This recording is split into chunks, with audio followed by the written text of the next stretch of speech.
YouTube fan community, zombies fans, random people on the internet, my name is Giggens, and we are here today to talk about Still Got That Hunger, the 6th studio album by the Zombies. I absolutely adore this album. This was funded through Pledge Music and came out October 9th, 2015. They reached 143% of their goal, so they exceeded their goal. People really wanted to hear this record get made, and rightly so. It's a fantastic album. It only came 4 years after their previous album, and it's funny because, as I'm making this, their newest one is just about to come out. By the time this video comes out, the new album will have already been released, and you'll probably see a review for that one shortly after. But this is a great album. A couple of songs on here were from a Barbara Thompson album as instrumentals from back in the early 80s, but remade to be zombie songs. And one of them was a solo Colin Blunstone song from 2009, but for this group here, you've got Colin and Rob, Jim Rodford on bass, who unfortunately passed away a few years ago. He also played bass for the Kinks for the longest time. Steve Rodford on drums and Tommy Toomey on guitar. And they just make an incredible sound together. They are just expert players, if you will. I adore this album. I remember first hearing it back in the day when it came out and being blown away by a few songs, particularly Chasing the Past. That song for me was just like, wow, they still got it. They still got that hunger. The album opens up with Moving On, and the way the piano and the guitars play off each other is brilliant. The harpsichord sections are fantastic. Colin sounds magnificent. It's a powerful, well-constructed track. Excellent piano solo here and there as well. But right off the bat, you know that you're in for a treat of an album. There's cool moments on this album where they but they don't rest on their laurels. They don't. Every time a band that's slightly older comes out with a new album, it's kind of like, oh, here they are just plodding along again. Not these guys. These guys know talent, and they put their heart and souls, and they put so much effort into these recordings to make them sound fresh and vibrant because they care about what they do. I really, really dig that about them. Chasing the Past was the first song I heard from this album back in the day when this came out, and it sounds instantly like you're in 1967 again. I mean, the way the drums bounce along, that piano intro, dun, dun, dun, dun, dun, dun, dun, it's so freaking cool. It sounds like old school British invasion stuff, but done now. Something to be very proud of. It's definitely a song that when you hear it, you're like, damn, that's a really cool sounding zombie song. It's like, knowing that it's new at the same time. Give it a listen. You'll see what I'm talking about. Edge of the Rainbow, I adore this song. Sounds like a 30s vaudeville ballad at first before everybody else crashes in. It just becomes a full band jam. They're having a great time. It's got wonderful pacing, uplifting harmonies. It just sounds like a happy sunshine song. Great track. Love that song a lot. New York is really cool. It's a song about basically their first experiences traveling to New York and playing shows there, and what it was like, what the people were like, what the shows were like, meeting celebrities for the first time, meeting Aretha Franklin, and singing about it with all these years of wisdom since then, talking about how they were there in 1964 and they've played there a bunch of times since. It's kind of cool to have a band create an album that's so...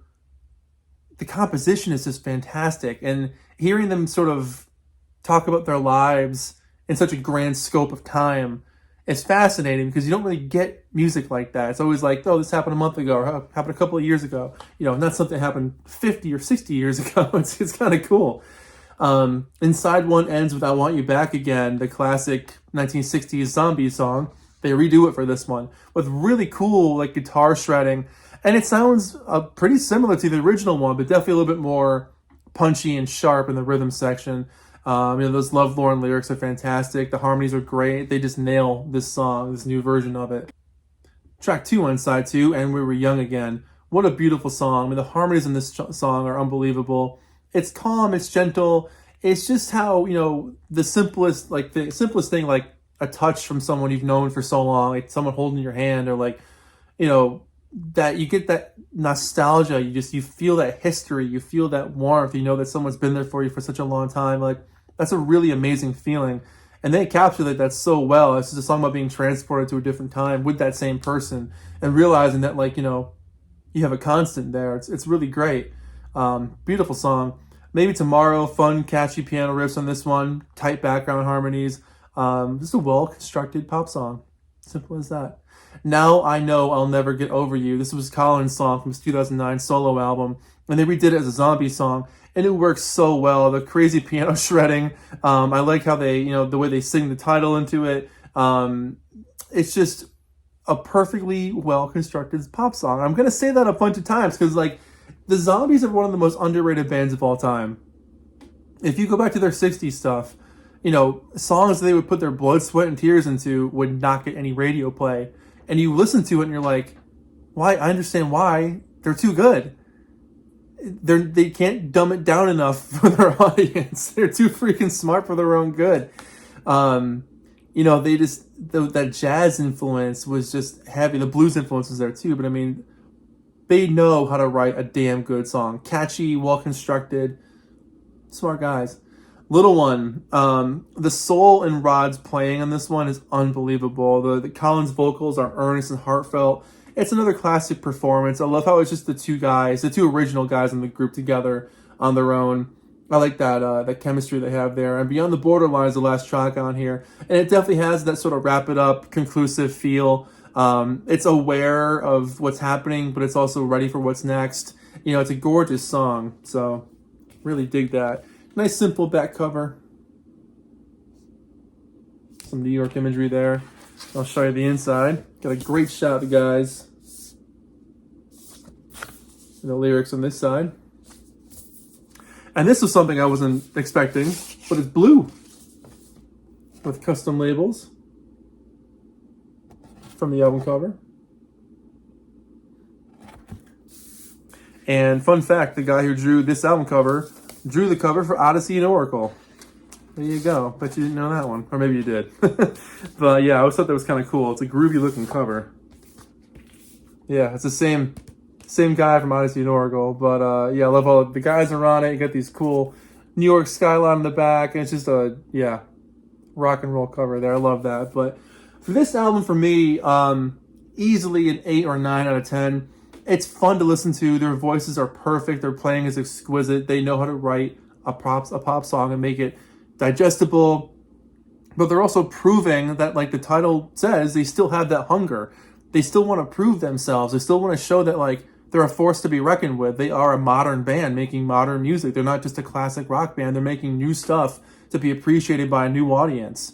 You know, they're not just going out there and playing the hits. I mean, they do that in their concerts, but like they're making new albums to get new fans to be aware of their new music. It's not just, hey, remember all the old people from the 60s? Come on, listen to our stuff. It's like, hey, you 20-somethings on TikTok, because the Zombies are on TikTok and they're doing some really funny videos. If you're not following them on there, give them a follow. They're fun to watch.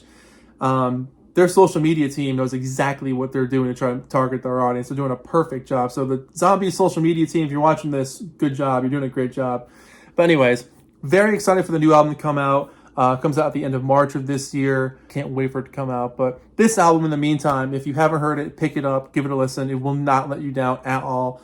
Key tracks for me are Chasing the Past, Edge of the Rainbow, their new version of I Want You Back Again, and We Were Young Again. Little One's fantastic. Like, they knew what they were doing with this thing. So 8 or 9 out of 10. And that's it. Let me know what you guys think about this album in the comments below. Very curious to hear your thoughts. And that's it. My name is Giggens. Thank you so much for watching. I'll see you guys in the next video. Take care of yourselves.